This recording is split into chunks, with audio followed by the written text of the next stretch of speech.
Hey there, welcome to today's video where we tackle a common problem that many developers face after updating their macOS and Xcode versions. So, the problem here revolves around a Swift compiler error that's causing frustration when trying to compile an application, specifically on iOS devices like the iPad Air. Now, let's jump into the solution to this pesky issue. The key here is to make sure your Flutter version is up to date, so start off by upgrading it with a simple command.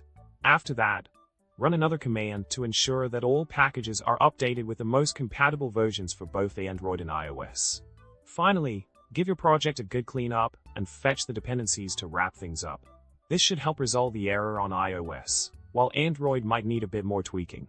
In summary, to fix the compilation error on iOS devices after updating your macOS and Xcode, ensure you upgrade Flutter, update your packages, and give your project a good clean. And with that, we've reached the end of our video. Thanks for watching, and remember to subscribe, like, and comment below with your favorite programming joke. See you next time!